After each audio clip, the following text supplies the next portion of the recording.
Tonight is obviously about the Slocan complex fires, and specifically we're paying attention to that area within the Slocan Valley. So we're going to talk about the Nemo fire that's on the west side of the lake. We're going to talk about the fire that's been affecting the Comunco fire, formerly Aylwin fire, and then what's happening in the south of the lake on the Mulvey fire and Ponderosa fire. Sometimes we trip ourselves up and we talk in fire numbers. We're going to do our best. So if we do that, just give us a wave and remind us to talk about fire names, and we'll definitely do our best for that. What we're hoping to do in terms of a structure for tonight is going to be very similar to previous info sessions that we've done like this, where we're going to offer a presentation from BC Wildfire Service, and they're going to speak about fires, some of the tactics and strategies that they're doing, some of the resources that they have in place from BC Wildfire Service's perspective. And then the RDCK, so myself, will offer a presentation. I don't have a Skookum one like this, so I'll just kind of do it verbally on the evacuation alerts, orders, and the other part that was a little bit different from last time is that we've had some challenges with online. I want to acknowledge it. It's not been super easy. So if you have watched an online presentation or joined an online meeting before, we know that we've had challenges. They can be better, and we're trying to rectify a lot of those as we go. So for this time, same structure in terms of the presentations happen, and after the presentations, that at that point we'll ask for questions, and our speakers list will be essentially the individuals that stand behind this microphone, and we're going to address their questions as they come along. For those of you who saw, we also asked the folks who are joining us online to submit their questions ahead of time, because what we heard is that they felt that we overlooked their questions. And what we were trying to do with the Cherie was sitting next to me, was moderate the online. And I'm saying all this because some people online are hearing it again. So for you guys, you folks are already here, obviously. But Cherie was compiling those questions and then passing her paper over to me, and I would be talking to Mark, and we were seeing what we were able to answer and what had been addressed in the presentation. Tonight, we want to make sure that we are doing that. So I think there were 90 questions that were submitted. We did theming to those questions, tried to summarize them, and we've got them clustered into different themes, and we'll be addressing those as much as we can through our presentation. So if you did submit a question online and you don't hear me actually read out that question, we're hoping to try to do it in the presentation as much as possible. And then for individuals in the room, the structure is the same. So you'll come up at the end of the presentations and be able to ask your questions. So our aim tonight is the same as before. We're going to aim for 60 minutes, but we're going to go up to 90 minutes with that hard stop at 90 minutes to make sure that we're able to answer as many questions as possible. And I say this every time. I think last night or 2 nights ago, we talked about being soft on people, hard on the facts. So we're all people here, and I really feel for you. I know a lot of people. I've got a dashboard that tells me how many days you've been evacuated, and I stare at that all day, every day. And it's our collective goal to make sure that we're keeping people safe, and that's why you're still out of your homes for a lot of you, and keep our responders safe. But we haven't forgotten you. We see it on our dashboards every day, and we have that goal of getting you back into your homes. So I know you've come here to hear about what's happening with these fires and what we're doing. So without further ado, I'm going to pass it over to Carly, who's going to start her presentation.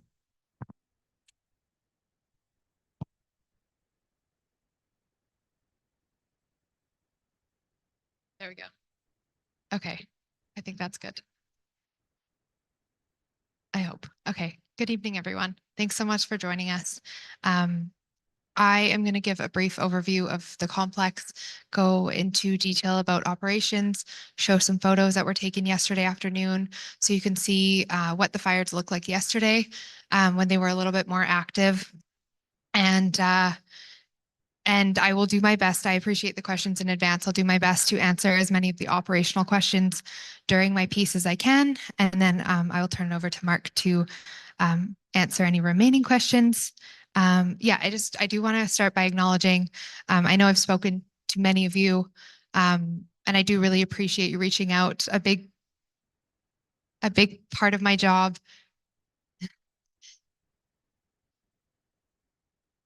a big part of my job is um, to provide information to folks like yourselves, but also enabled for it to be able to do that.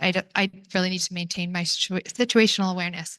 And that does take up a lot of my day as well, is having conversations with operations and the aircraft and all of those things so that I know what's happening as well. So I just want to acknowledge that. And I want to say thank you for your patience when it has taken time to return those phone calls. I do really appreciate your patience. So I will get right into it. I just want to start here with the Mulvey Creek wildfire. Here's a recent perimeter map. I took a screenshot from Google Earth to try to show a bit of the terrain that we're working with here as well. Currently, we have 48 firefighters, 3 fallers, and 9 pieces of heavy equipment working on this fire. The main objectives currently, so as I'm sure you're all aware, there was an ignition operation that occurred at the end of last week. That occurred along a hand line. So crews working on the ground from the Slocan Lake, working up to Gwillem Creek, physically removing available fuel, digging down to the mineral soil to establish a fuel-free line where crews or where they can do ignitions off of as a containment line, control line. From Gwillem Creek up further southwest, heavy equipment did the same thing, built a fuel-free guard. And from there, we are able to apply fire to the landscape under our terms, under appropriate weather conditions to allow us to achieve our goals, and our goal ultimately is containment of that flank. So if I show this photo here, these are 2 aerial photos that were taken yesterday. Over on the photo here on the right, you can see this is the hand line that was built. Oh, you can't see my cursor, but if you look at the photo on the right, that you can see that hand line that was built. Crews built that over a couple of days. A lot of work goes into that, and then fire was applied along there to essentially burn into the existing fire. As you can see, there's a lot of green trees still left in there.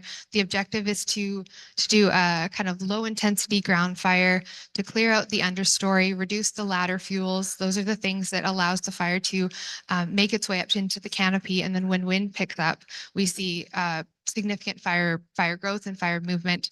Our objective is to clear out those ladder fuels to reduce the risk of trees candling and ultimately spreading when the wind does occur. On the photo on the left here, you can see more of that's the equipment line that was built there. So similar strategy as I mentioned, just a little bit more heavy duty where equipment is able to work effectively. You can see there as well. There's you can see where the fire burnt above the containment line, but there is no fire, no active hotspots south of that containment line. So that's what we're looking at now. Currently, the fire does continue. I'll go back to this slide. The fire is active currently in this draw right here and on this slope. Just, fortunately, you can't see my cursor, but just if you're looking at the right, sorry, the right-hand side photo, that small little spot that you can see that kind of tipped over, that's a pretty shaded area. So we haven't seen much activity, much growth in the past couple of days. The fire continues to smolder along that face. There's possibility that we'll see spotting over, and if that does occur, there could be some northward movement, but most likely towards the northwest. Overall, again, as you can see in this photo, mostly smoldering hotspots in that area. And then again, the other area where we do have active fire, of course, along the northern flank where we don't have containment currently. And then here, which looks to us like the north, but that would be the southwest section of the fire. Crews are working to extinguish hotspots, to solidify the guard, and then there's an area that they're just trying to build a bit more guard to tie it all the way in to really secure containment on that southeast and that southwest corner. But overall, things are going really well. Crews now are working from that fire perimeter, working up to 100 feet in. and extinguishing all remaining hotspots, so that, like I said, so that we avoid potential candling and potential movement. So overall, things are looking really good on the Mulvey Creek fire in terms of the ignition operation that happened and that entire west flank, the east flank that is adjacent to Slocan.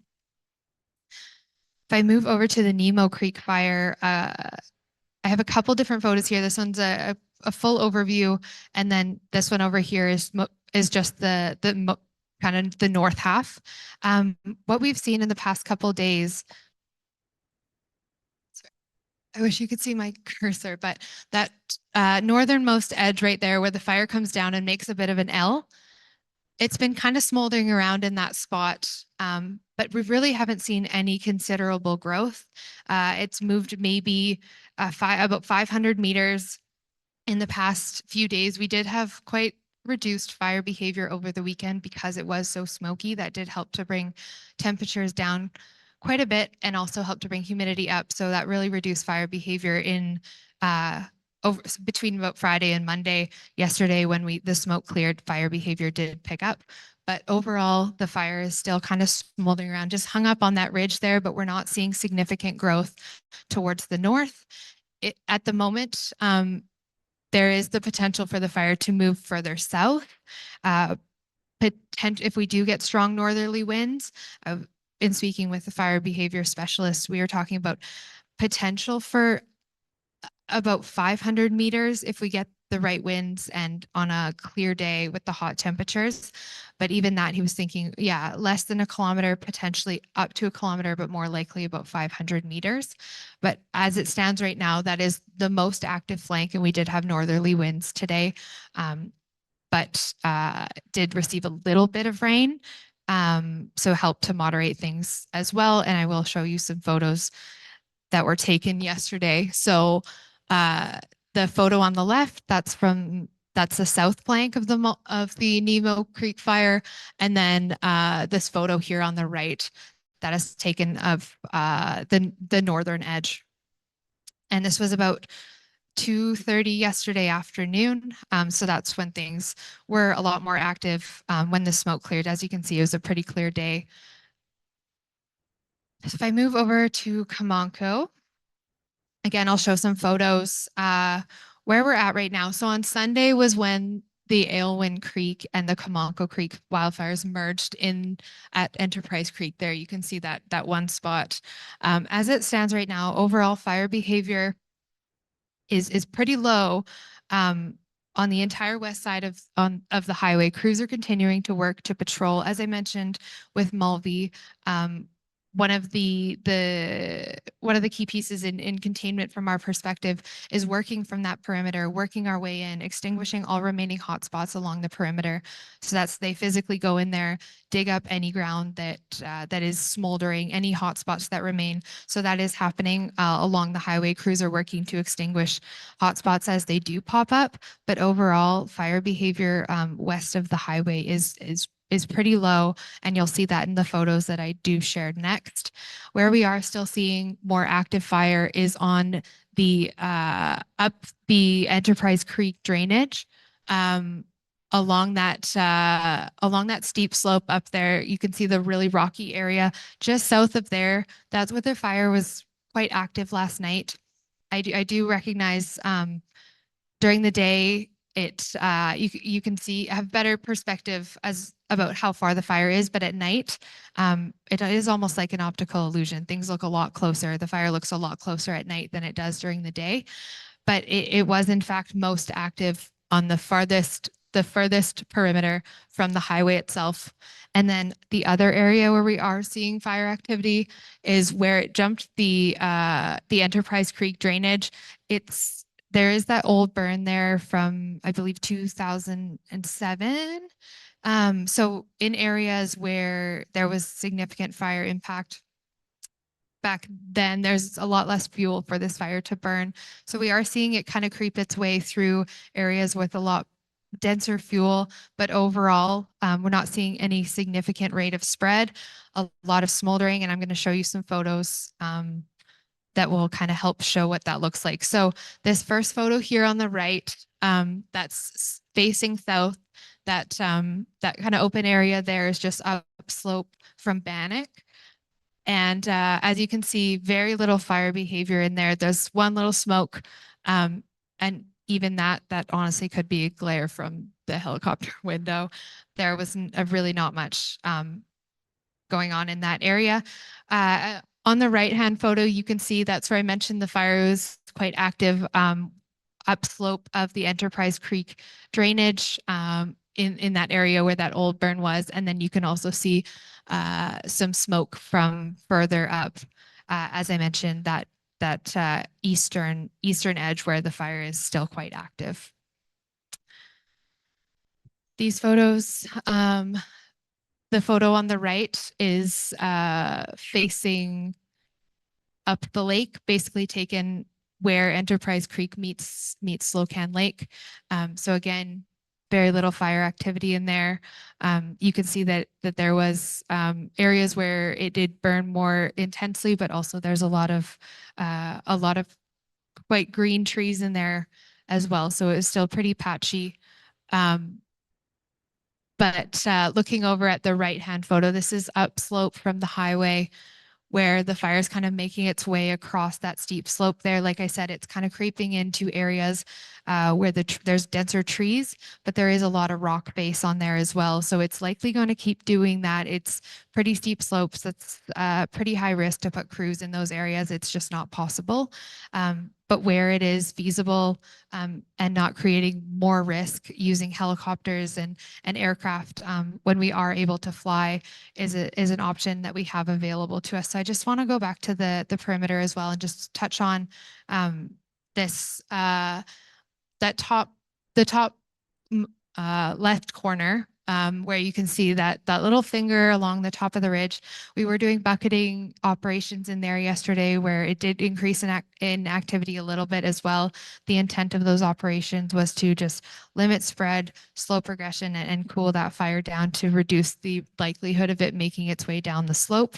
That was going to be continuing today, and a guard has been completed. A machine guard has been completed that runs up the slope, kind of north, I guess, east of Red Mountain Road.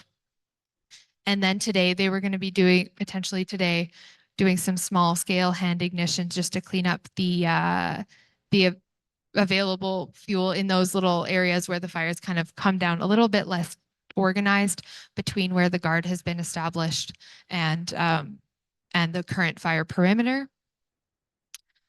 But again, overall, as we saw in these photos, there are hotspots that remain. That's our priority at the moment on the west side of the highway is extinguishing and patrolling for hotspots that do pop up and that could potentially pose risk or cause for concern.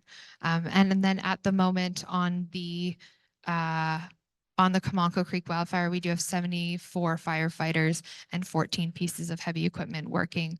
And then we have a large contingent of structural firefighters, about 114 assigned to the entire complex. And their role is to go do constant active patrols, patrolling for hotspots, testing and refueling sprinklers and structure protection equipment, and then undertaking fire smart work. So that means that they will remove any fuel from around a structure that has the potential to ignite from an ember. So they'll maybe remove combustibles. If you have furniture on your decks, things like that, that will be removed.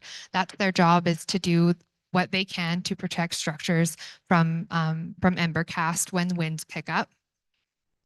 And if I move over to the Ponderosa FSR, I will show some photos as well, but just want to highlight a couple areas. So in this, you can see those two spots, the two lowermost points on what would be the west flank of the Ponderosa fire. Those are the two spots where the fire did naturally make its way down to the guard that has been established. That happened on Sunday and yesterday when the air was clear and the fire had more exposure to oxygen and direct sunlight. We saw that pick up as well. And that's where crews are working, doing some small scale hand ignitions to just bring the fire to the guard so that it doesn't happen in an uncontrolled manner. So really good work's happening in there. And that will continue, especially in those two areas. I'll show a photo next that shows this was just looking down the lake at what that looked like yesterday, and you can see those two spots where it had reached the guard on Sunday, just creeping down the mountain. And I think this photo here does a good, it really helps to show kind of what we're looking at here. So you see that area kind of horseshoe shape in the middle. Those are more juvenile tree species that hold on to more moisture. So we're not seeing as much fire activity in there, but on both of those points are about a 2.5 kilometer stretch between those. That's where we're seeing most active fire and where the fire is continuing to creep down. Kind of slowly backing down, but also rolling, burning debris does ignite fires below. And the reason that those two are more active is just more mature tree species and a lot less moisture in those two areas. So I'll as you can also see here, the machine guard that has been established. So initially we had talked about looking to do an ignition operation similar to Mulvey, potentially Monday, but we really just didn't have conducive weather for those operations. A big piece of that is wind direction, wind speed. A number of factors go into those decisions.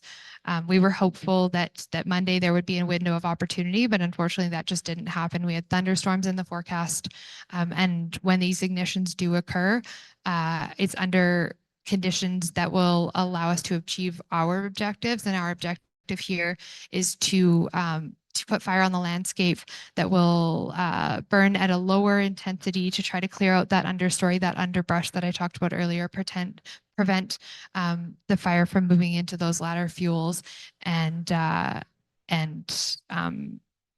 of growing more in an uncontrolled manner. So we're looking at potentially tomorrow that operation could begin. As it stands right now, there's been a significant planning process that goes into this, and it would be a matter of doing this over a few different sections. So it'd be broken down into a few different pieces. There's the north and the south that, like I said, there's different fuel types in there. There's different characteristics that need to be considered. So all of that goes into the planning and how to approach each section based on topography, based on wind, all of those things. So if we do get appropriate winds tomorrow, that operation could begin. Before an operation like this does happen as well, we do test burns to see how the fire will behave.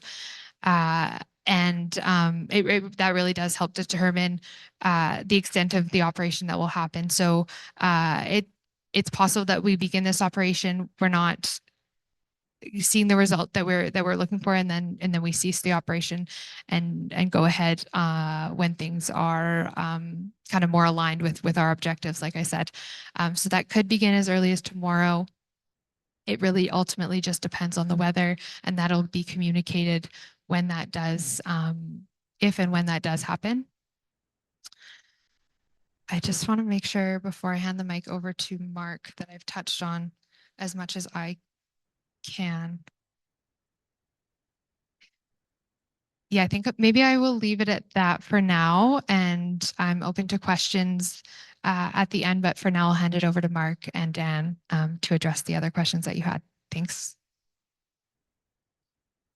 Hello there. My name is Mark Healy. I'm the incident commander for Incident Management Team 5. Yeah, learned a few things from the presentation the other night. So I've done my very best to memorize the names of the fires to start with. One of the first questions was about that I got asked was about Bannock Point. I don't have a map with the guards on it.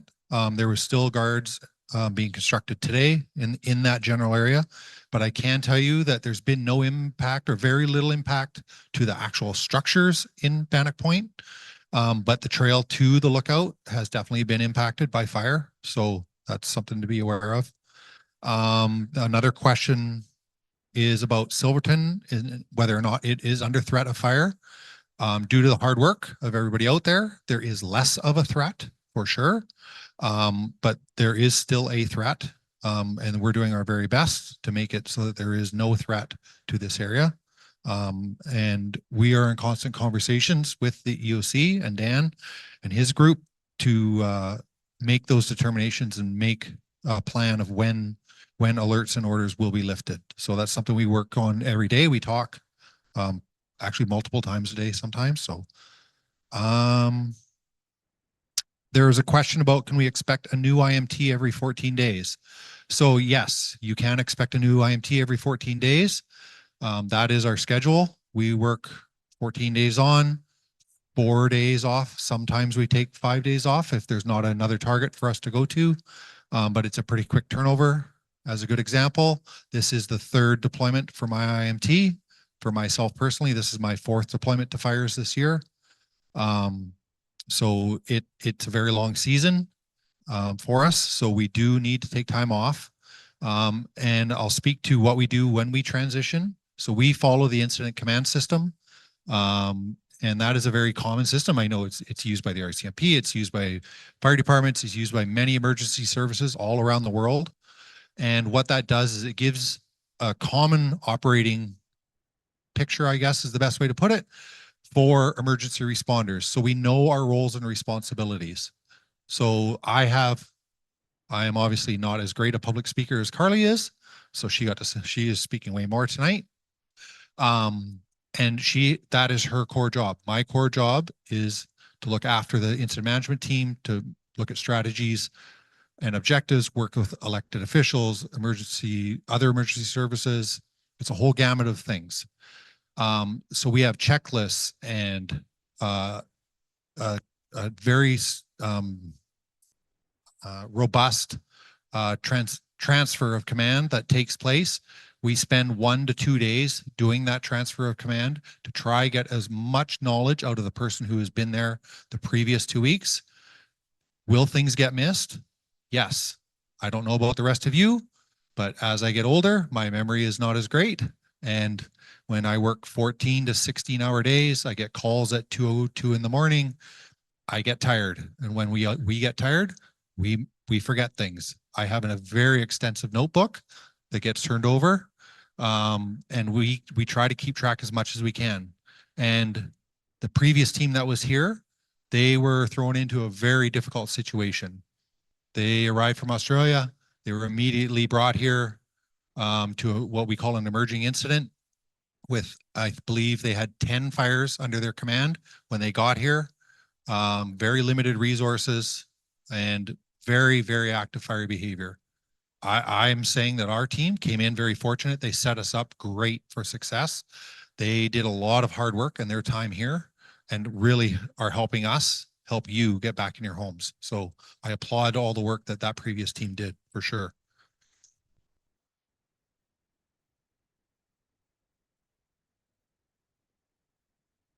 Why are backburns used in such volatile fire situations? So we use ignitions every day on the fire line.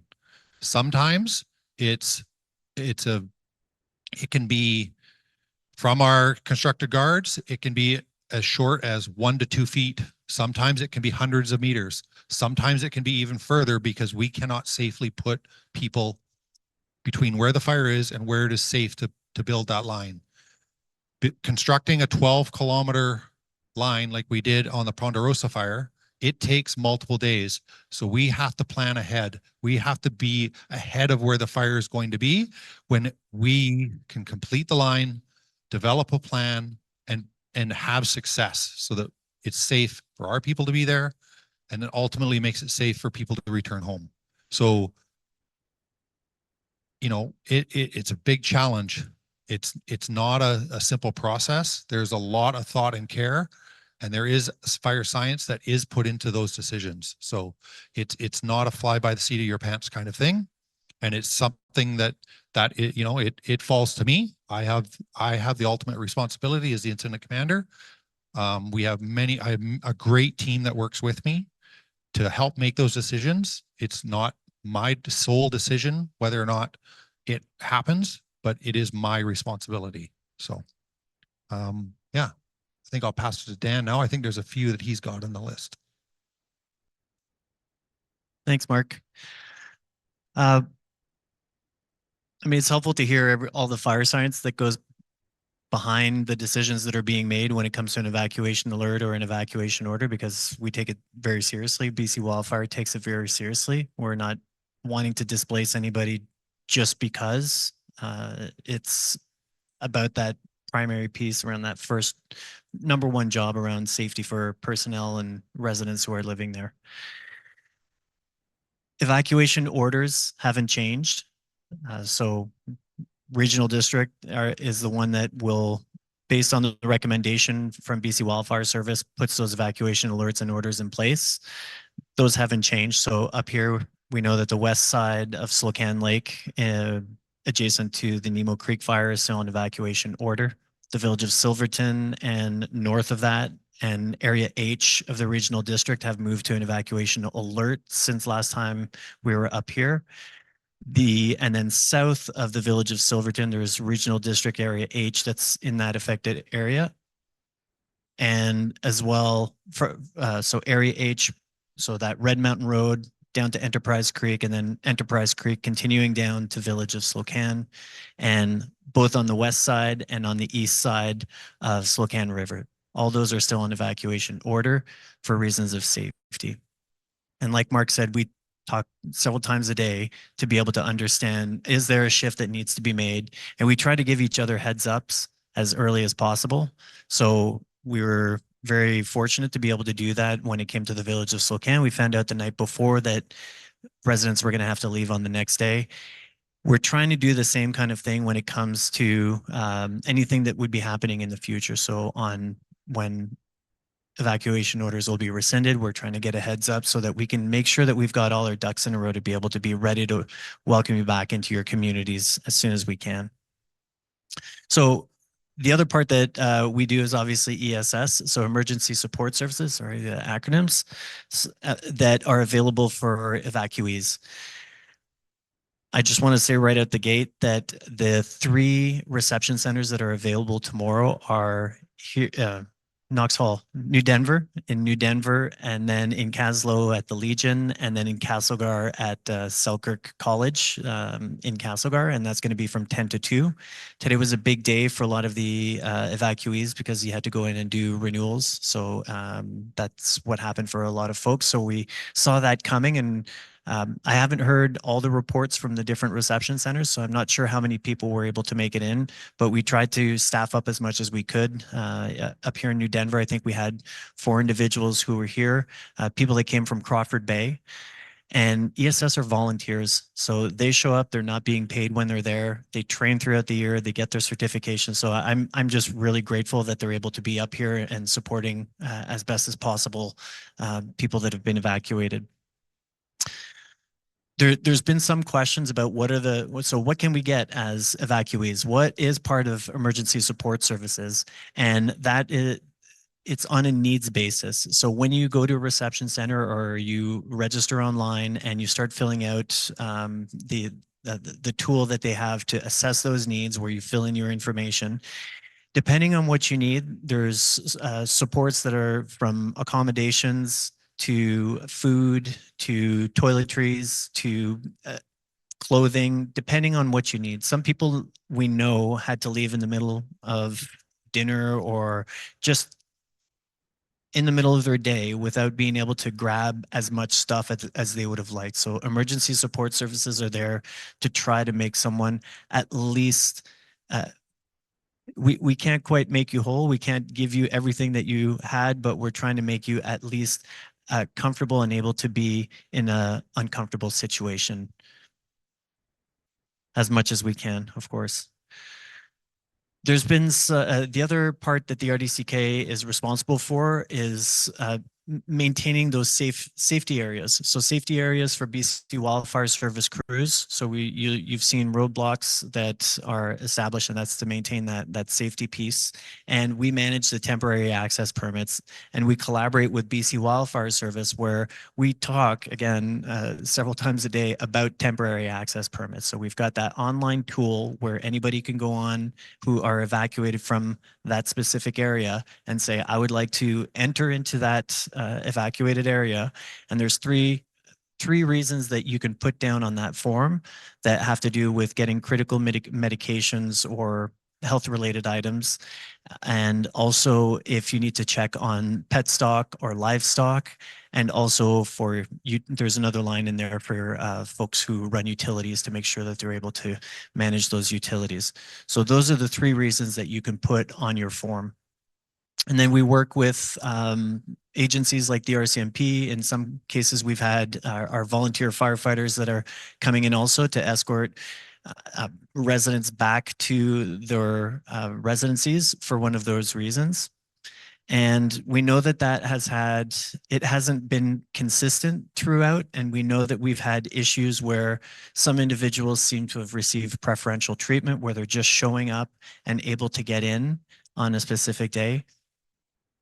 We have done our best in the last weeks to try to refine that process and make sure that there's equity and fairness to the people that are using the system that's in place. And I'll throw in here, and I'll say it a couple of times.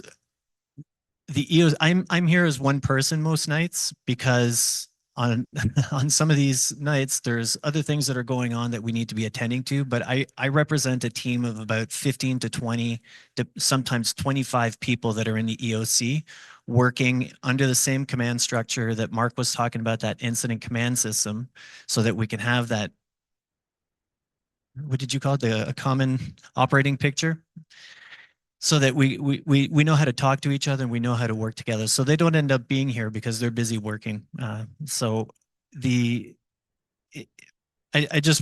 want to represent them as well, so that you know that is happening, because it's one of the questions that we got is, are you guys understaffed?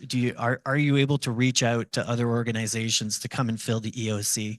And we're really well staffed. So all these individuals work within the regional district in regular day jobs, and we bring them into the EOC throughout the year to do practice, to see how we're working together. We have quarterly meetings with agencies like the RCMP for preparedness and make sure that we have that common operating picture, and that we have relationship, so that when I call Sean, he knows, oh, it's Dan, he's at the regional district, and that we can have that relationship, so we have that shorthand when we need to get things done. One of the other aspects is that people have been asking about is around property loss, and it's been really important. I think I talked about this last time I was here. Really important for us to get it right and make sure that we understand which properties have been lost and that we're able to link that to a property owner. So the first step to that was having a safe place that we could actually go into, and BC Wildfire Service let us know about that. My days are blending, so it might have been at the end of last week-ish, and we were able to get rapid damage assessment assessors into those areas and look at the properties that we had questions about whether or not there was loss. And I started into the phone calls today to speak to the people and residents, the homeowners, property owners that did have a property loss. And so those phone calls have gone out today. I've been through the entire list, and I've left messages for some people that I'm still waiting to hear back from. We're continuing that rapid damage assessment as we speak, and that kind of leads into that question that we've had of, well, what happens when BC Wildfire Service makes that recommendation of, it's time to lift that evacuation order, and what does re-entry look like? So re-entry is going to be, because I know there's a wider audience than just the individuals that are here on Red Mountain Road.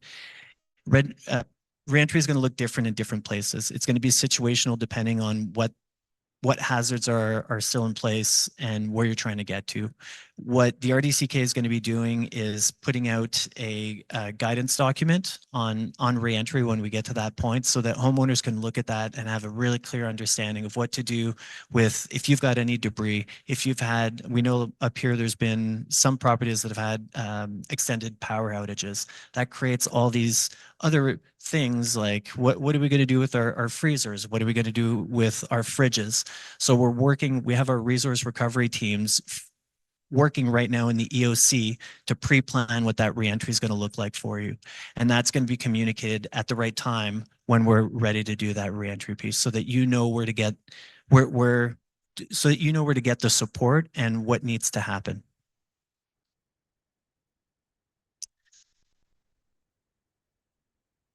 So the other part that one of the questions that we had was around communications and why aren't we communicating more?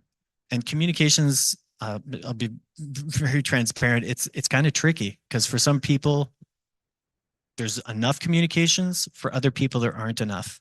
And it really depends where you're getting your information. So some people are online and they know that we have a Facebook account and we're doing as frequent posts as we can with the information that we have and that we know.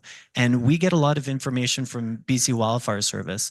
Carly puts out an amazing daily info bulletin with her team that speaks to, I think it was you and your team that speak to all of the fires, what BC Wildfire Service is doing. And we don't know that without having that interagency conversation. So we repost and reshare at least once a day what Carly's team puts out. We also do a summary at the end of the day, RDCK info bulletin. We've been doing that since July 20th. Where we repost the information just in case individuals are looking at our site and not at BC Wildfire Services site. We're trying to put in as much information as we can out there. We reach out to our local media. We've had really good coverage at least for a good period of time on radio from CBC, CTV. We've had some global, we've had local radio in the Kootenays, which has helped us get the word out as well. And we do our media releases that speak to the evacuation orders, the evacuation alerts, and also when we're ready to resend anything. There's been some questions, and I occasionally look at social media, and I know that there's frustrations, and people ask, well, why isn't there more information coming out? And I would say we're sharing all the information we have, and people have said, like, are there policies that are out there that say you're not supposed to tell the public any of this stuff? We don't have those kinds of policies. There's been other questions saying, well, why aren't our regional or elected officials from either a region or from depending on which municipality you're in, some elected officials are very upfront, or not upfront, but forward facing and have a lot of information, and whereas others don't. And the elected officials who are doing that, I would just say, like, they're not spokespeople necessarily. So they're taking that extra task and doing an incredible job of it.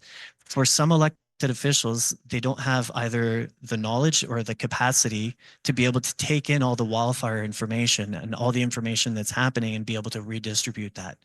The ones that do are incredible, and the ones that aren't doing that are pointing people to the other sources of information, like their RDCK website, BC Wildfire website, BC Highways website. So it's tricky for them. They don't always have the information, but it's not that they're trying to withhold it. Yay, Tanya. Tanya's been amazing. Mayor Gordon. Absolutely. I love it. I love it. I read her posts. Yeah, let's see. Anything else? Yeah, I think I'll leave it at that at this point. And Mark has one that he missed, so I'm going to pass it back over to Mark. Okay, so the one that I missed was what is or is not covered by BC wildfire claims process. So I'll be dead honest. I Googled BCWS wildfire claims and it tells you all about it. And I know some people don't use that. That was like probably the third time I've ever looked at it. I fight forest fires. I don't do claims. I'll be dead honest, but that is how I found it. So would suggest if there are claims that you are going to if you return to your property and you see there was damage caused by wildfire operations, document that as thoroughly as you can. We do have a contact information. You reach out to them by email. They will assign someone, a claims officer, I believe their title is, to your case, and they will work with that, work through that with you. But my suggestion is just to document as best you can, both the damage that has occurred, but also the implications of that damage. I think that can really expedite the process. Yeah, it's not something I have any expertise in, but when I do, that's my suggestion. I think that can really help. And we do have some claims contact cards in the back as well. And then if you aren't if we don't have enough cards, you can reach out anytime and I can get you that information as well.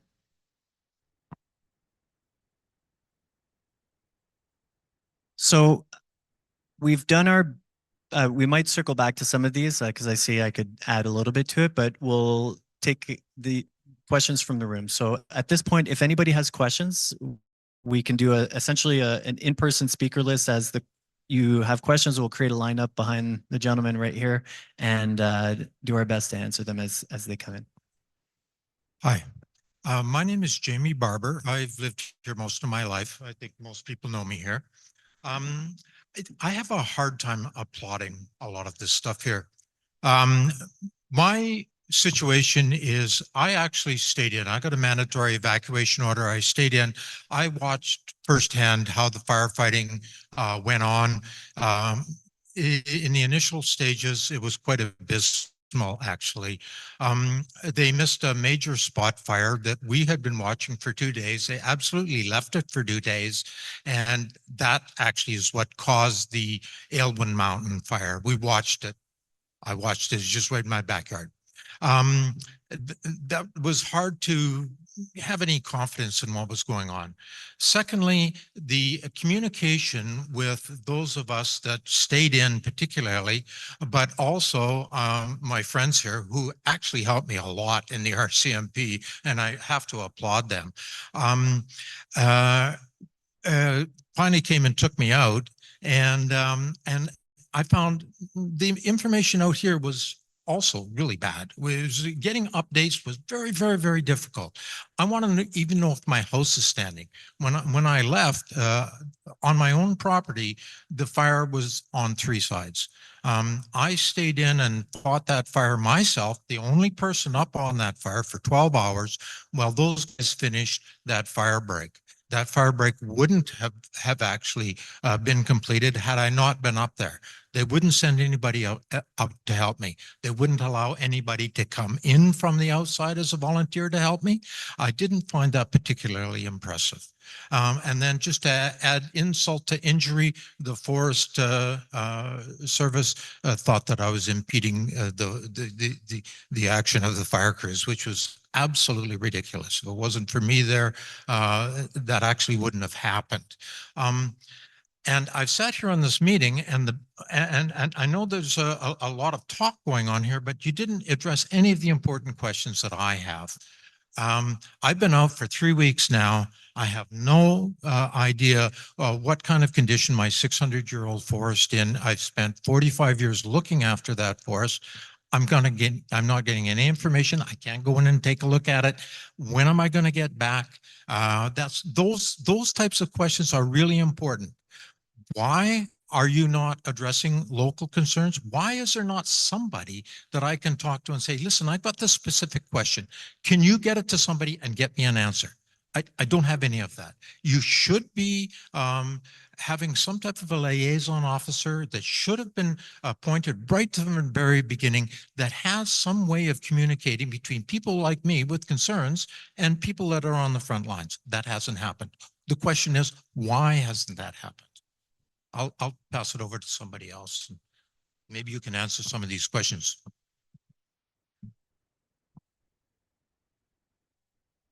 Yeah, I mean, I can speak from a comms perspective. and I can't speak specifically to what happened when these fires started because I wasn't here. But that is also not an excuse for you not getting what you need from us. We do have 3 folks, community liaisons, one here in the north that is chatting with residents north of Enterprise Creek, and 2 south, going to the ESS centers on a regular basis. My contact information is online. Like I said, it's been challenging to respond to every phone call. I'm doing my best. But my phone number is online, my email address is online, and we are also handing out community bulletins. I believe in New Denver, and the ESN centers and such. The updates that Dan mentioned, I'm sending those out by email every day, but they are being posted, and my contact information is on there as well. I'm doing the best that I can.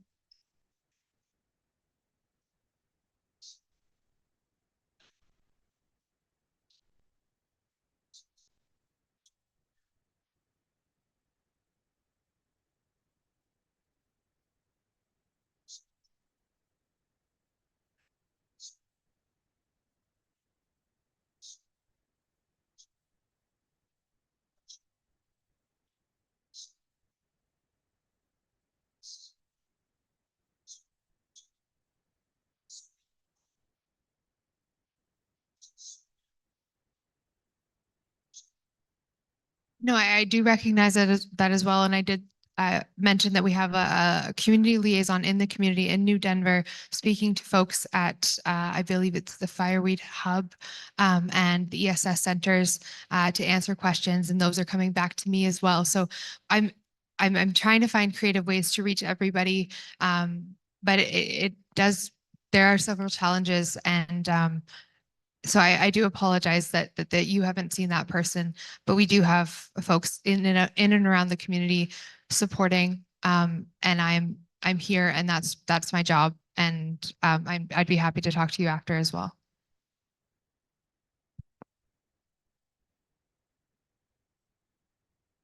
I also want to add, I get it that you're, especially if you are still in the evacuation area, you get quite isolated in that kind of space. And that if you only have a landline, you don't have access to information in all the ways that we're putting it out there. So I want to make sure that when we go, that you have a phone number that you can call. You can call the EOC, and if you have a question, we're going to try to answer it. And you can call the EOC directly.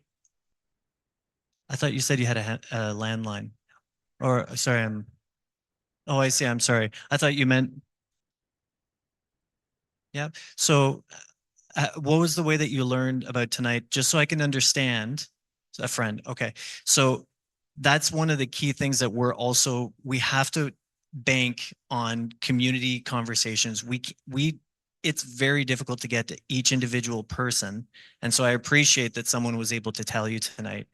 And I'm very hopeful that through exactly what Carly's talking about with the community liaison, that we can have more presence in the community.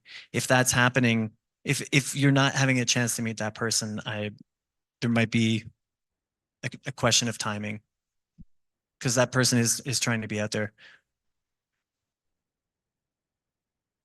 into Castle.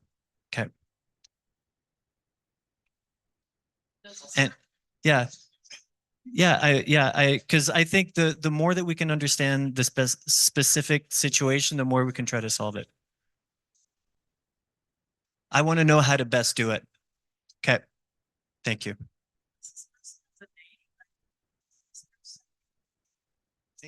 This person is standing in the room, so we'll get her to stand up. Yeah. So it looks like Bree is our contact intercommunication person. Liaison person working within BC Wildfire Service to be able to share information to the community and also listen and hear community challenges, to be able to pass that back to the different agencies that are responding to the fires. And Bree, are you hanging out at the hub? So Bree just said she's hanging out at the hub and the ESS reception center.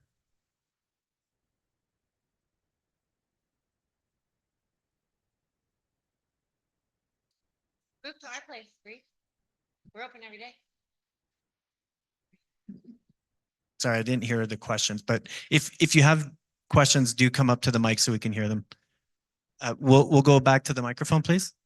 Okay, I had a question about the fire that was north of New Denver that is popularly called the golf course fire. Is that completely extinguished? There was no mention of it. Sorry, my apologies. Yes. At this point, it's under control. We have a crew patrolling for hotspots this evening.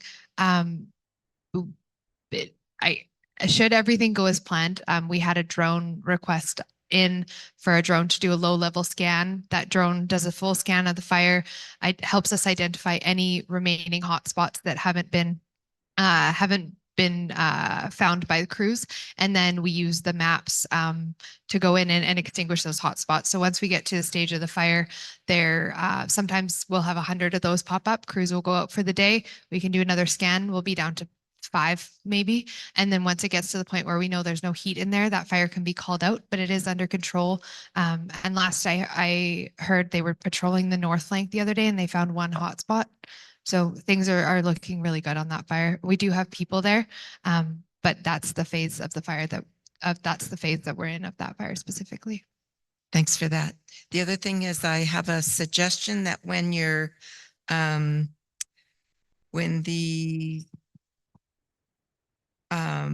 we are unevacuated, that we get some sort of an information sheet. And I'm going to suggest that the places where people can make claims for fire damage caused by the wildfire service, that be in there, because that's a rumor that's going around. And I think some actual information would be helpful.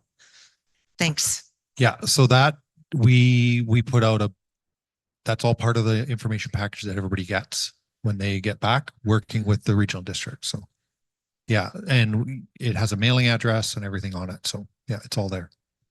I'm just passing the mic, but Silverton General Store will be open, and if the hub closes, Bree can go there. And we also have a landline. So if anyone doesn't have a cell phone and needs to use a landline to make a call, come to the general store and we can set you up there. We also have internet. Hi there. My question is for, I live on Red Mountain Road. Do you have any estimate when everybody on Red Mountain Road could get back home? I can tell you this, we're working really hard to make that happen. Until we feel that it's safe from wildfire, we make that recommendation. There is another piece to it, and it falls under Dan. I understand it. It's called EDMA is short. It's the emergency.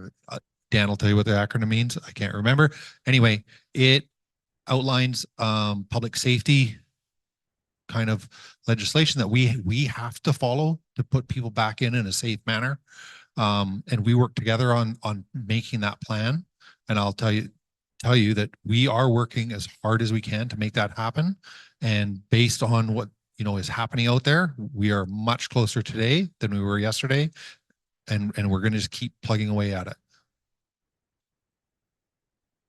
So the short answer is we don't yet have an exact estimate, but we do at the EOC, we do a lot of pre-planning. So because we know the steps that need to go into place, like Mark is describing, like getting certain equipments off buildings, making sure that the roads are safe to be able to go in, making sure that we've got those re-entry guidelines ready to go so that you can be safe when you get back to your property. Utilities needs to be able to come in, make sure that there's power into the community as you're coming back in.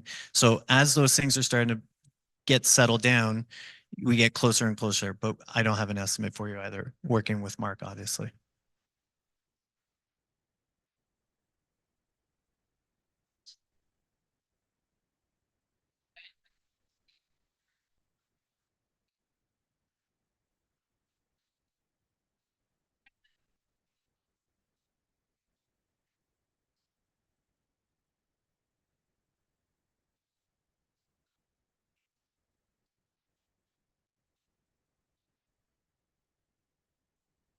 Yeah, I'm like, I cannot, like, in my own conscience, I can't give a specific time and date, but I can tell you this, that for the next 48 hours, based on the current weather conditions and fire, that we will not be recommending people go back in the next 48 hours.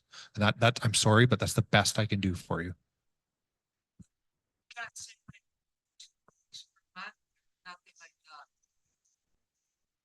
Sorry, I really wish I was better at predicting the weather and all the other things, but I can't predict that far ahead. That is the factors that come into play are way too immense.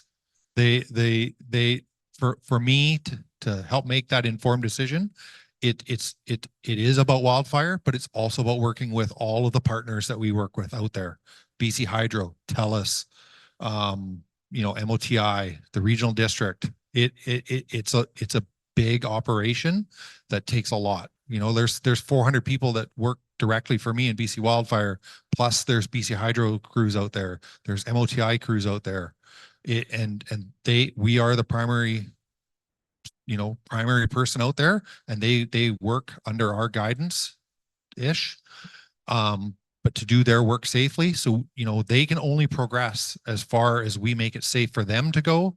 And then it's a step-by-step process. So we're doing the very best we can.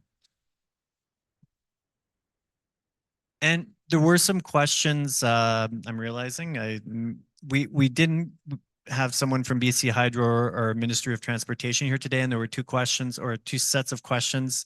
And so a question was, has the power been restored on Red Mountain Road? I don't know. I can't speak to that. Are there any BC Hydro crews? Are these areas? Sorry, I'm not going to read that, but are there areas where BC Hydro is unable to work?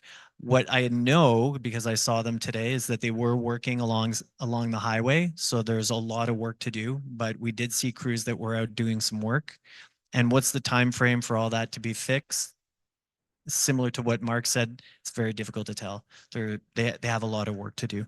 And so that leads to that question of when's the highway going to be open. At this point, we also don't know, unfortunately. And if we knew, we would be able to share, and we would be actually very excited to share. I would love to be able to tell you when we're going to open Red Mountain Road, when we're going to open the highway, because that uncertainty and that hope every day of like, maybe it's today, maybe it's tomorrow, is what I can put myself in your shoes and feel that that's exhausting and frustrating. And that uncertainty really would make me feel unsettled. So if I could tell you, if Mark could tell you, we would. And we just don't know yet. Because also giving you a date and then us saying, actually, it's going to be another 2 weeks isn't helpful either. So we're holding hope alongside you and doing our work as best and as quickly as we can. We're all aware of the chopper activity that's been going on, but could you comment as to the minimal amount of fixed wing aircraft support? Thanks. Yeah, I can speak to that. So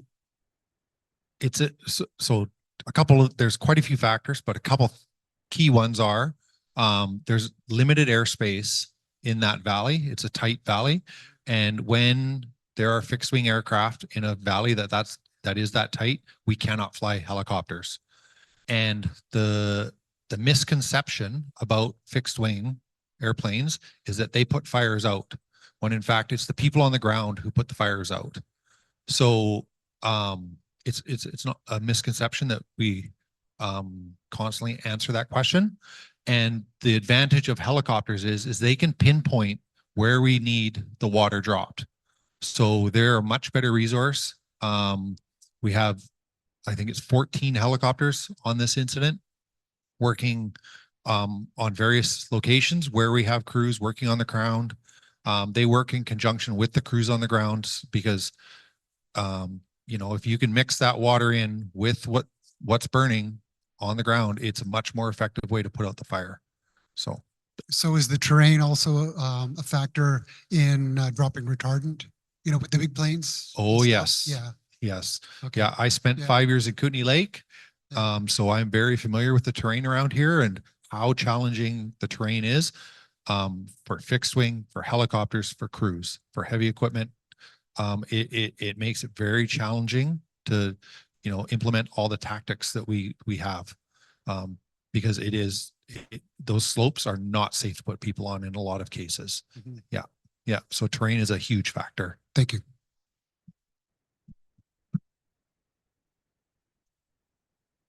I appreciated your comment at the beginning that you're here to, can't remember what it was, just help and whatever. I was an auditor for a lot of years. The first thing we'd go into our client site, we'd say, "We're here to help." That was the first lie. The second lie was, "We're glad to hear you." That's what they told us. "We're glad to see you again." I mean, all due respect, I've been through 2 of the meetings here, and I appreciate all the efforts that you're doing as well. I love the police and law enforcement and all that. I know Sally's a wild child here. She might, so it's important. They're here to protect you all. One of the things I'm not really interested is, your schedule, your rotation, your hours that you work. We work hours too. I'm not really that interested in resources, and I appreciate that they're there. So I trust you guys. I don't really care about all the equipment that you need and how many heavy pieces of equipment you have. I know you put a road through my property. What I really care about is, where does the road go? I know that somebody driving up there saw big road going up one hill and one's on the south end, big road going up on the north end. I asked tonight, does it connect in the middle somewhere? I don't know. There's a lot of things I would like to know, but there's a lot of stuff here I'm hearing. I mean, I sat here for hours listening to stuff that, it's like, I don't even know where Ponderosa is, and I don't know where Mulvey Creek is. But I appreciate your telling. I'm from Red Mountain Road. I've not heard much about Red Mountain Road and what's happening on Red Mountain Road. I'm kind of on the west side of of Red Mountain Road. And apparently where there's a big fire break, and apparently somebody flew over it yesterday mapping the lines, but they don't know if that road connects in the middle. And I can't find out anything about it or who's going to clean it up when this is all over. I'd be more interested in that. Obviously, I've anything that I'm really interested in knowing, I just hear, I don't know, or I can't tell you that. I applied for an access permit, and day after day, I kept talking to somebody. And I said, I heard from my neighbors that there's a big fire break on our lot. It goes right across our lot. It's like, so I asked them, it's like, can you tell me where this thing goes? I'll get back to you tomorrow. Next day, it was somebody else, didn't know anything about it. So we talk about you're sharing information that you shouldn't be, but to me, you're not sharing information that really affects me or affects my family or where we live. I mean, it's general information. I'm really happy. And don't get me wrong, I appreciate you guys. And it's, that's not it at all. So I appreciate what you're doing, but I don't need to know about the process for applying for access. I don't really need to know about the benefits that I'm going to get. I'm living in a church basement, sleeping on the floor. I don't need to know about, we're going to provide you a meal to make you more comfortable. None of that stuff matters to me. I really just want to know, when can I go home? And all the things that really matter to me, I come to these meetings hoping to hear something. It's like, I don't know, but I'll hear a lot of information that's, not relevant to me. And again, I appreciate you doing all that stuff. All the people you're collaborating with, all the partners you have, and maybe you bring in BC Hydro and share some stuff with us. But it's not really telling me anything I really want to know. It's like, when can I go home? What have you done? Who's going to clean it up? And anyway, I don't know, there's really a question in there, but can you answer any of those things? Can you tell me, this fire break that goes through my lot, does it connect in the middle? Does it go entire way through, or do you just put a couple of breaks up the side? Who's going to clean up when it's all said and done? And I've already heard your answer about when can we go home. kind of expected it. Yeah. So Yeah. So what I can say is about cleanup. So if we do put fire guards through private property or even on Crown land, we do have a team that comes in.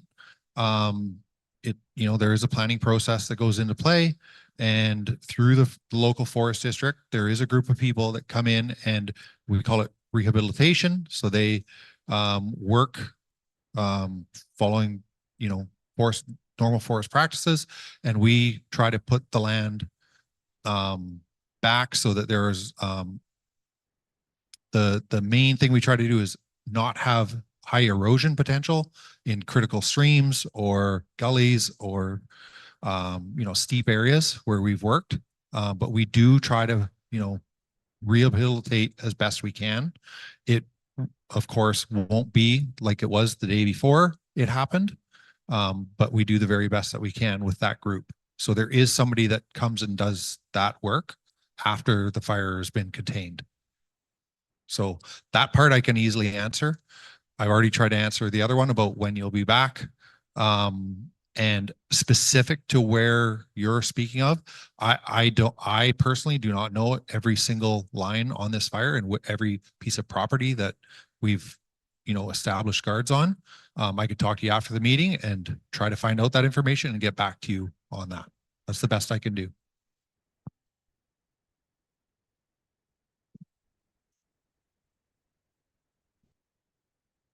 It's me again. I think part of the confusion now as well around how long are we staying out that's feeding into it is that from the get-go, I think it's been 19 days now, the ESS renewal has been every 72 hours, except for before the weekend. We got 5 days. People that renewed today got 7 days renewal. That sends the message, you're not going home anytime soon. And I don't know if that's valid or not. Can you speak to how renewal periods are determined? Because 7 days is like, well, some people are happy to get the money and others are like, oh shit, we're not going home. It's a great question, and I'm glad I have an opportunity to answer it. I'll tell you, I have no idea how they set it. I'll tell you that what we've heard is that period of constantly having to renew is extremely a pain in the butt. It is. And disrespectful to people who are displaced and need emergency support services. So we've been pushing very hard to have that extended, and that's why it's now 7 days. What we've also clarified is that, so firstly, specifically to your question, is that connected to how much time we think it's going to take to get you back? No, we just pushed. We said we need the maximum amount you can give us for people, and they give us 7 days. So those people, it works through the ministry and the province. They're not. It's one of the agencies that's not talking directly to BC Wildfire Service, so they're not knowing. Well, in this particular emergency support services, they're not making that decision based on how long they think it's going to take for people to get back in. And that's also, when it goes to that 7 days, that's for the entirety of the regional district. So it's not just for the properties that are evacuated on Red Mountain Road, it's for the entirety of the properties in the entire regional district. And as you saw, there are some of those properties that get downgraded back to an alert. And if they renewed on a specific day, the renewal doesn't matter is what I'm trying to say. The 7 days doesn't matter regardless of where you are. Okay, thank you. And then Mark, I'm wondering if you can explain, we had a crew of about 55 firefighters, SPUs staying in this area for quite a while, well, for several days. And then even though it sounds like there's still 74 people on the Comanco fire, they have all been moved to Winlaw, which is further away. So it uses up more of their time to get to our area. Why is that decision being made, or how does that make sense? Because it doesn't make sense to me. So honestly, it's logistics. So we have to have a place to feed, wash, and house those individuals. Okay, so it's a big challenge when we have that number of people. And so what we, in Winlaw, we've established a fire camp. Mhm. Okay. And what we have also done is we have, so our shift starts at about 6:30 in the morning is about the first time, people leave camp and head out to the fires. And we have crews working right through until midnight. We found with the smoke, the way it was and the way the weather is right now, we found that between midnight and about 6-7 a.m., the fires have actually been relatively calm. And they haven't been threatening buildings and such. But we also have, we have the RCMP out doing patrols. There's others out on scene, other security. So if there is a flare up or anything like that, we have immediate 24-hour response as well. So we have the ability, like I was awake at 2 o'clock this morning dealing with something, as a good example that, but it honestly, it comes down to logistics of where we can, put people where we can feed, house, clothe them, everything. We give them all the services that they need, right? So Because they were getting those here too. they Just they saying. they were, Yeah. but it was also putting strain on people who were evacuated. So we try not to tie up Mhm. accommodations where people get evacuated to. We do, that's why we established a fire camp, is one of the biggest reasons, is we do not want to take up spaces where we feel evacuees need to be, and where the closer they are to their homes and local communities, that's where they can get support. And we try to, help with that by taking our people and putting them in one central location. Okay, I think in this situation, it was actually helping economically because jobs were being created locally that had been lost and then they were taken away. So it was actually a loss when the firefighters left and when the SBU left because they were supporting our little town. Okay. Okay. Just Yeah. something to keep in mind. Yeah. Thank you. Thank you. Hi, I'm Iris. I'm resident of Red Mountain Road for 30 years. And I want to lend a voice to 3 groups here that I actually belong to. One of them is people with neurodivergencies. One is people that have very little money. And the other group is people that have animals. And these animals have been displaced now. To the first one, I would say that a lot of my friends on Red Mountain Road missed out on support, not only because they didn't have access to a phone or computer or email, but because they have neurodivergency that maybe doesn't allow them sometimes to be social, or it's really hard for them.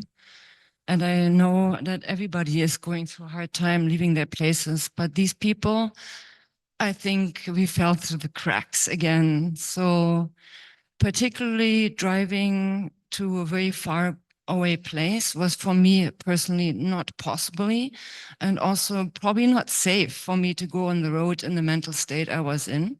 So I think I missed out on about 9 days of money because I could not leave my town. So the second thing is I don't have much money. So I'm kind of stuck, actually. I'm living with my cat in my car. And also I have some bigger animals, my horses. I'm very poor. I only have them because I do everything myself and I know what I'm doing. But now they're over in a cusp and they probably need board costs that I don't know how to cover yet at all. So those are just some questions or suggestions I have for these 3 groups, I think, that kind of fell through the cracks. And I know I'm not alone. So thank you. Yeah. I appreciate you sharing your story. It's not easy to hear it. And it sounds like you've been through a lot, and I appreciate you sharing it. There's a couple pieces that I'd like to just speak with you afterwards and see what we can at least do going forward. Where the regional district applies, that's not feels like I'm going to say something epic. Sorry. The regional district did hear that there were some people falling through the cracks, and we did recognize that, and it was an issue. I wish we could have done better at the beginning, and I don't have a good excuse as to why. What we did try to do in a course correction was to make sure that we had ESS volunteers in a reception center as close by as possible, because I agree, driving to Caslow or farther is very difficult, very challenging. I have to do that road to go home as well, and it's far and it's dangerous. So we're trying to make sure that we have a center that's here to support people and answer questions when it's possible. When it comes to your animals and the boarding costs, let's have a conversation afterwards. I know I'm not extremely familiar with the agricultural recovery piece, but there are some supports that are available. And we have an agricultural liaison in our EOC now, and she would be able to have a conversation with you to see what is at least available in terms of supports for agricultural displacement. And you had a third piece that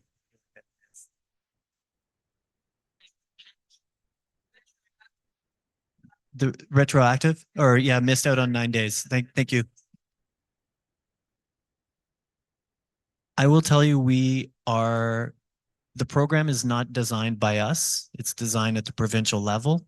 We apply the program to within the provincial guidelines and what the province is able to tell us. They tell us what to do.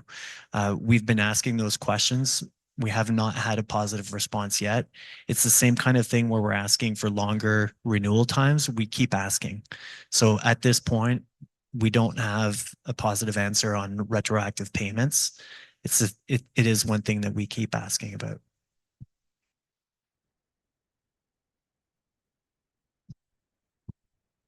Hi, my name is Teresa Smed. I'm from Enterprise Creek, just south of Enterprise Creek, and I have a couple comments and a question. So I will start with just a comment that I think might be helpful in the future, because we're all learning as we go along, and life is learning and growing through these experiences. So one thing that I recognized was the being in a rural area, maybe there's some potential to at the point of time of communicating evacuation alerts and orders and actually having direct contact with the homeowners or the people that live there would be a good, in my opinion, a good idea to gather information about water source, because when you are in a rural area, it's much different than the city. And I know there's been where I am, has been like in the thick of it as far as the fires go, including a huge fire blowing up on our property last night. So it's not over. It kind of sounded to me like everything was super calm, but it's not calm in my world right now at all. But anyways, so back to the beginning, when we had interactions and people were asked to leave the property, there's like, we have access to like a dam with like unlimited gravity feed water. And just as an example, it's not the city center where you have limited water and you have to shut down the sprinklers because you don't want to consume too much, and etc.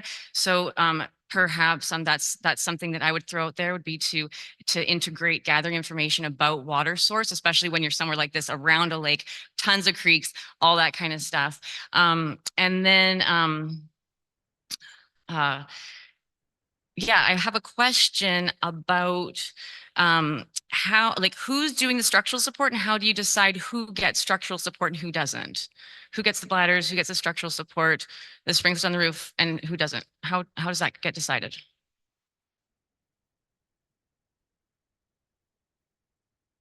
So that's a BC Wildfire Service function, and we have structure protection specialists that work in that branch of our organization, and they go to each house and they make an evaluation on every single structure, and they evaluate each and every one, whether or not, first and foremost, whether they're defendable and it's a safe place for our people to be there to defend from.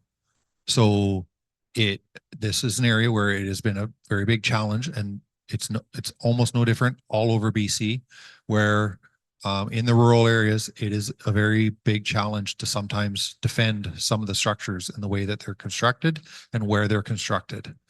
So that is who goes and decides.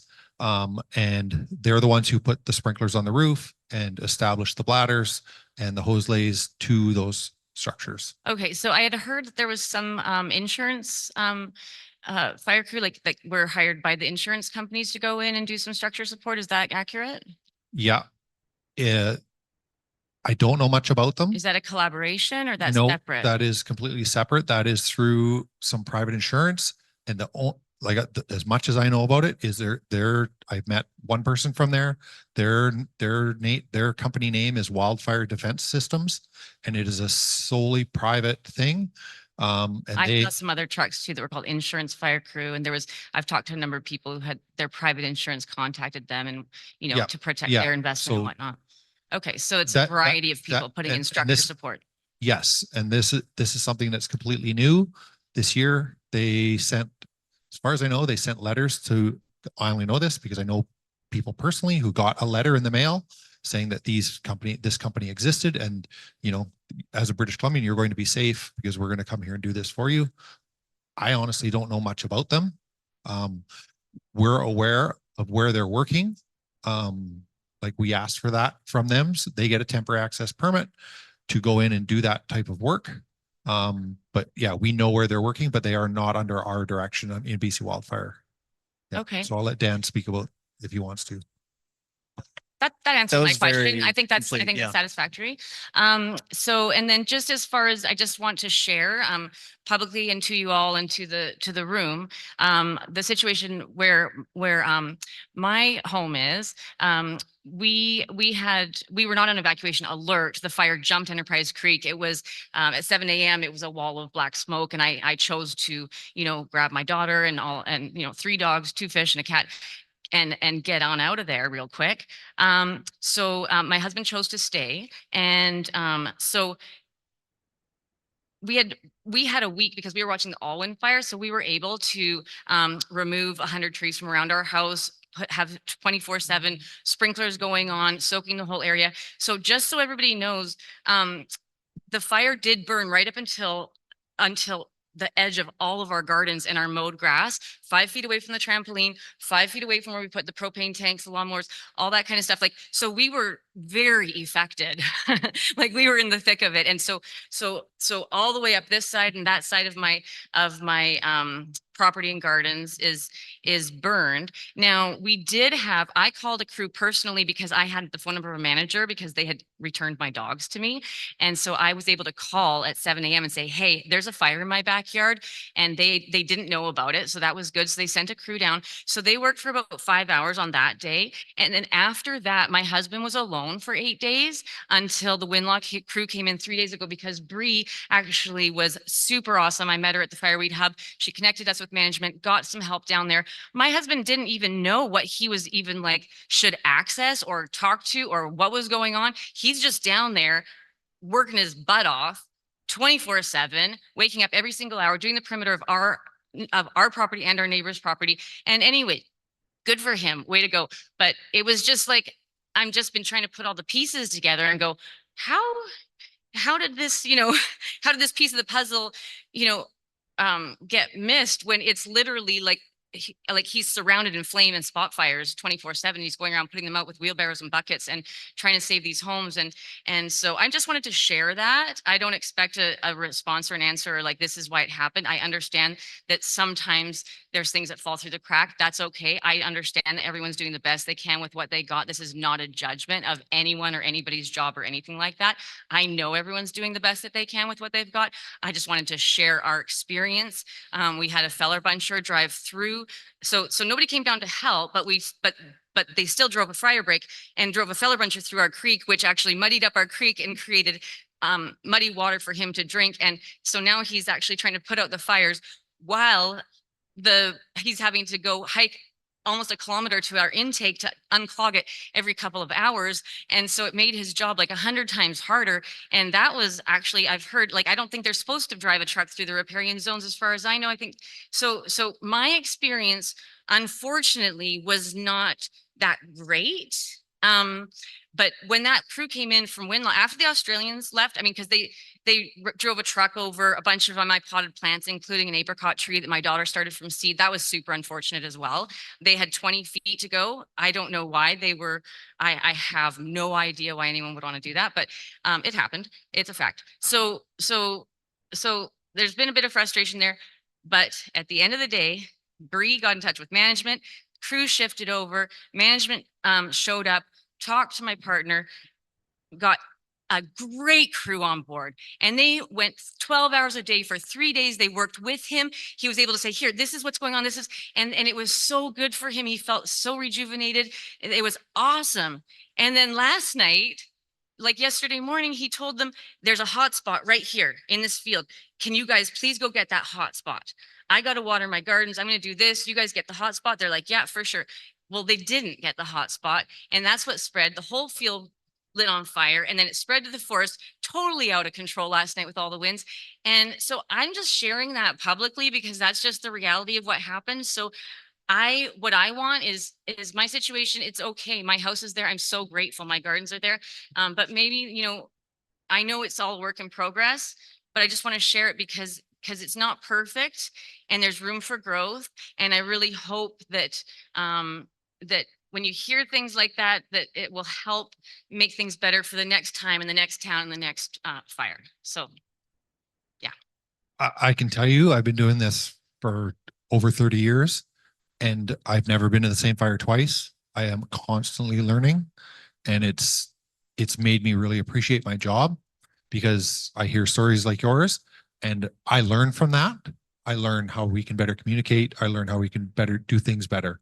So Yep, I that's why really I'm sharing appreciate it. it. So Yeah, thank you. and I appreciate all the hard work that everyone has done, and we're all in it together. We are one on this planet. Thanks.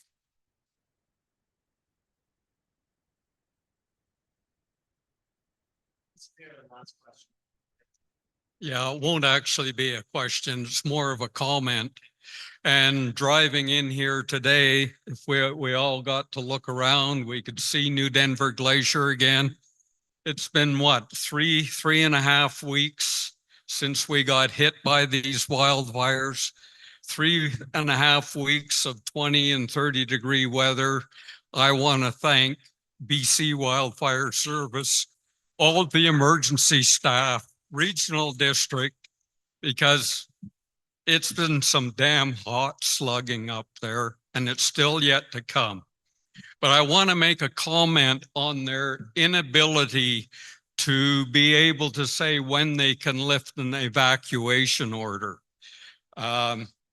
Many of you were here in September 2011, a week before the Garlic Festival.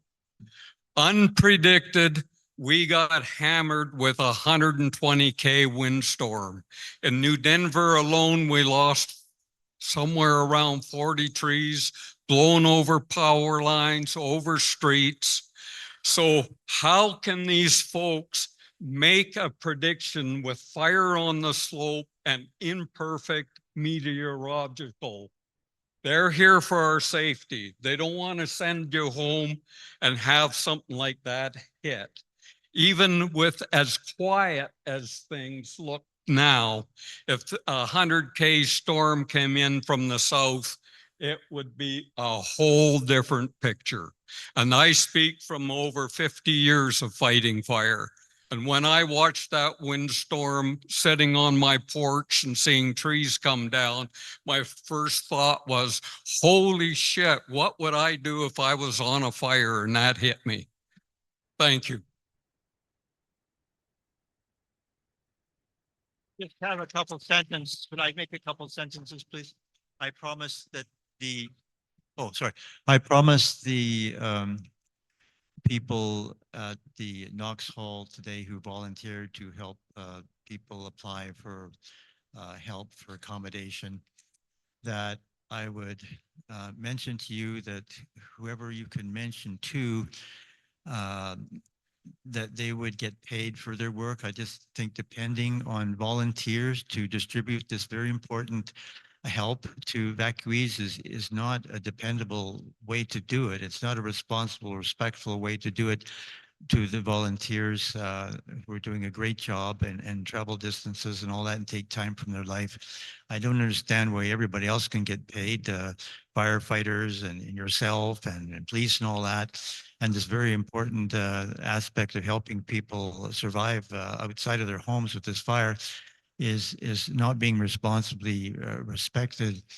With depending on people to volunteer to do this job. That's my comment.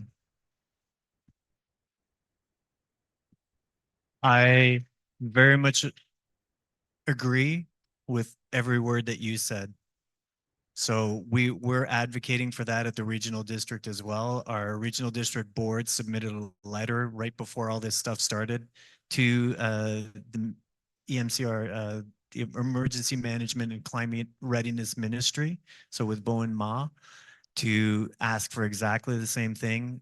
If nothing else, having a like our volunteer firefighters who get a tax credit, having something that is a financial recognition for the amount of training that they do and the amount of time that they spend away from family supporting others is really, really critical. I agree with you 100%. We advocate for it. The regional district board advocates for it, and elected officials advocate for it. So yes, and I would say keep bothering your MLA to also advocate for it when she's in, is she here, I believe, in at the province.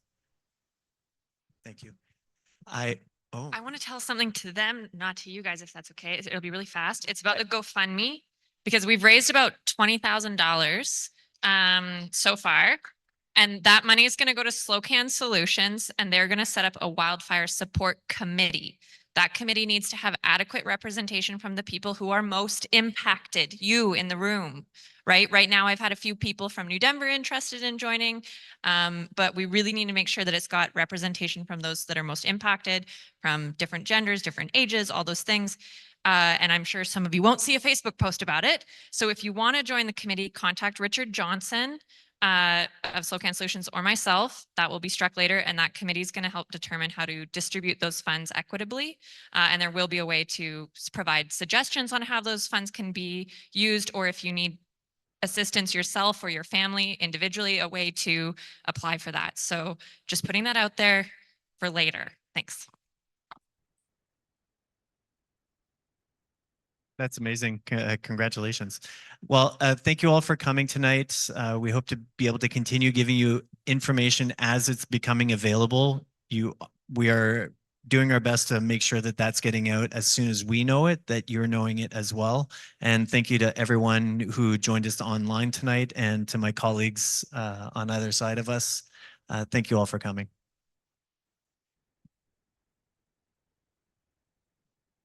Recording stopped.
you.